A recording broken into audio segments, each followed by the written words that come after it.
শাহিন को भी बाहर बैठाऊं, बाबर को भी बाहर बैठाऊं और शादाब को भी बाहर बैठाऊं। ভারতের বিপক্ষে পাকিস্তানের আরও একটি লজ্জাজনক হার, আর এতেই ক্ষোভে ফেটে পড়েছেন পাকিস্তানের সমর্থক থেকে শুরু করে সাবেক ক্রিকেটাররা। তাদের মধ্যে একজন তাদের সাবেক অধিনায়ক শহীদ আফ্রিদি। পাকিস্তান দল থেকে 3 সিনিয়র তারকা বাবর আজম, শাহিন আফ্রিদি এবং শাদাব খানকে দল থেকে বাদ দিতে বলছেন তিনি। এর মধ্যে শাহিন আবার শহীদ আফ্রিদির মেয়ে জামাই। পাকিস্তানের এক টেলিভিশন অনুষ্ঠানে আফ্রিদি বলেন, যদি আমাকে সিদ্ধান্ত নিতে বলা হয় তবে আমি শাহিন, বাবর এবং শাদাব এই 3 জনকেই বেঞ্চে বসিয়ে রাখব। তাদের বদলে নতুন ছেলেদের সুযোগ দেব।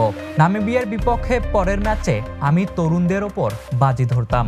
इतने सीनियर प्लेयर्स अगर वहां सीनियर नहीं करके दे रहे आपको। আফ্রিদি আরও বলেছেন, আমরা কতদিন এই সিনিয়রদের ব্যর্থতা দেখব।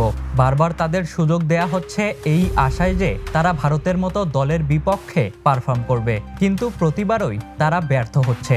যদি সিনিয়ররা দায়িত্ব নিতে না পারে তবে বেঞ্চে বসে থাকা তরুণদের কেন খেলানো হবে না? হারের তো কোনো পার্থক্য হবে না।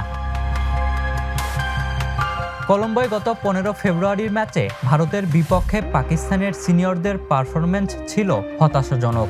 176 রানের লক্ষ্য তাড়া করতে নেমে মাত্র 5 রানেই আউট হন বাবর আজম।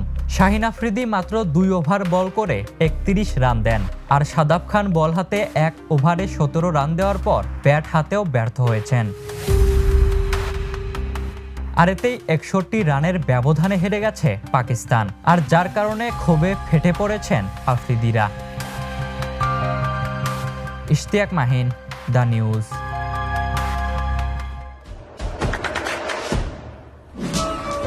দেশে দেশে সবার সাথে দ্য নিউজ।